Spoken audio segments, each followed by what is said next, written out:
Okay, so have you ever been in a meeting or discussion and someone just throws out the most amazing idea and you're like, whoa, where did that come from? How did they do that? Are some people just, I don't know, born creative? Well, that's what we're diving into today. We're talking about personality and creativity, especially in terms of leadership and specifically crafting leadership teams. We'll see that anyone can be creative and be creative at anything. Creative people and teams shake up the status quo. It's all about leaders understanding this and creating opportunities to supercharge your team's innovative potential. To back this up, we've got some really interesting academic research to dig into. So let's push ahead and give you practical insights to unlock creativity in your team or organization. It's really fascinating. But first things first, okay? There's this big idea out there that some people are just creative geniuses, that they just ooze creativity while the rest of us are stuck trying to draw a decent stick figure. What's the truth there? Yeah, we all know about the creative genius myth. It's tempting to think that way, but the research actually suggests something much more interesting and honestly, I think more hopeful. So creativity, like a lot of human traits, exists on a spectrum. It's what we call normally distributed,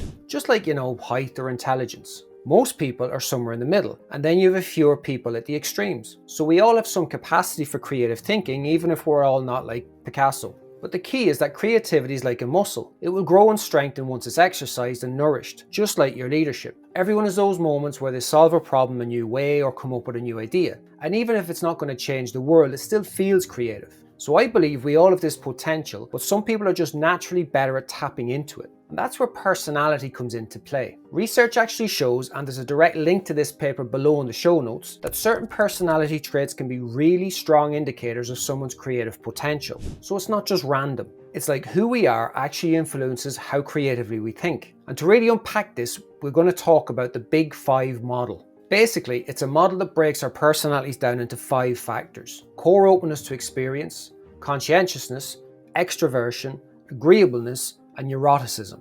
And spoiler alert, one of these is particularly connected to creative thinking. So which one's the creativity superstar? Openness to experience. So most of you watching aren't personality experts, and I'm not one myself, but I've done the homework to understand and share what that actually means in terms of your leadership. So imagine you're dealing with some complex problem. If someone is high in openness, they're going to dive right in, eager to try new things, challenge how things are normally done. They love new information, different perspectives, and really pushing boundaries. They believe that if you do what you've always done, you'll get what you've always got. These are the people who shake things up, right? If you're always questioning, exploring, and trying new things, you're more likely to have those light bulb moments. Picture a coaching team. They're brainstorming a new approach to training, coaching, or practice session. Someone high in openness, they might throw out an idea that's completely out there, like something no one else even considered. Now, that could be risky, but sometimes those wild ideas, those are the ones that really stick. And these people intuitively know that the opposite of a good idea can be another good idea. So we'll just park that for a second because we can't talk creativity and just forget the other traits, right? So what about the people who are, super organized, detail-oriented, and play by the rules? How would you describe that? If you're still watching, then I'm guessing you're finding this video interesting and useful. So if I could ask a quick favor, please give it a like and then subscribe for more similar videos in the future. If you said conscientiousness, you got it right. Conscientiousness, super important too. Think of it this way. You've got your openness people. They might have tons of amazing ideas, but they can be all over the place. The conscientious teammate, they're the ones who can take those ideas and make them real. They refine them, add structure, turn them into a plan.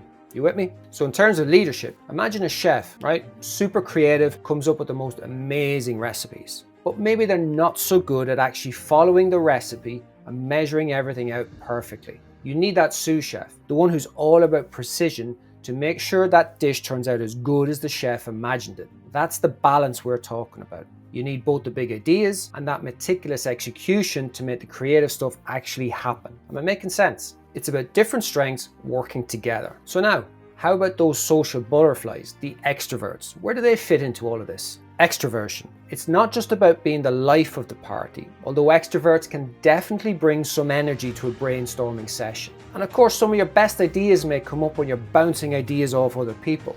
Extroverts get energized by that. They love that social interaction, collaborating, sharing ideas, getting feedback. Really valuable when you're trying to be creative. So someone high in openness might go off on their own to explore new ideas. But the extrovert, they might round up a whole group and get everyone brainstorming together. And that actually leads us to another interesting one, agreeableness. Now you might think, How does being agreeable, like being nice and empathetic, how does that play into creativity? I mean, yeah, I could see how some of you might even say it's the opposite of being creative. Like if you're too worried about making everyone happy, you might not want to, I don't know, rock the boat with big new ideas. And that's something really important there. It's not always straightforward. These traits can have pluses and minuses. Take high agreeableness. On the one hand, those folks are amazing at creating a really positive, collaborative vibe. They're really good at understanding other people's needs, which is really valuable when you're trying to come up with ideas that really resonate and, actually work for people. So in a team, someone high in agreeableness might be the one who's really good at figuring out what the problems are in the first place because they're so tuned into what everyone else is feeling. But here's the thing.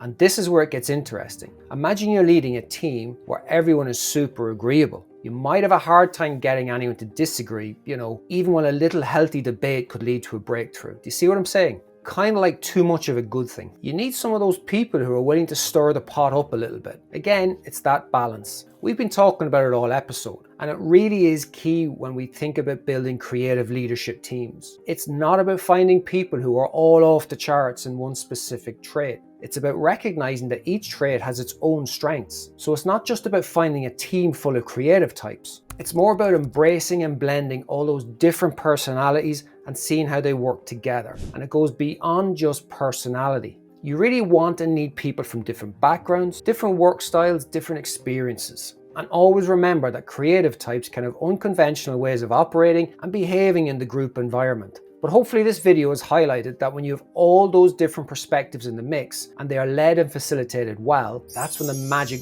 really happens. To wrap it up, here's something to think about instead of just trying to label yourself or the people you lead and work with. What if you looked at each project or issue you're presented with and/or each team you lead as a chance to figure out what everyone's strengths are? Now, I know life is really busy, but really hear me out on this. You know how those personality quirks that sometimes drive you mad? What if those are actually the key to unlocking even more creativity? How about you work and learn to embrace the quirks, those different perspectives, and then watch the creativity flow? And on that note, that's a wrap on this episode into personality and creativity. I hope you found that useful today and maybe even feel inspired to look at your own leadership and collaborations in a fresh way. This recent video I released about improved decision making might also be a help. Again, there's a link below for free access to the research paper we leaned into and some other complementary Leaders Coach resources. I'll see you the next time.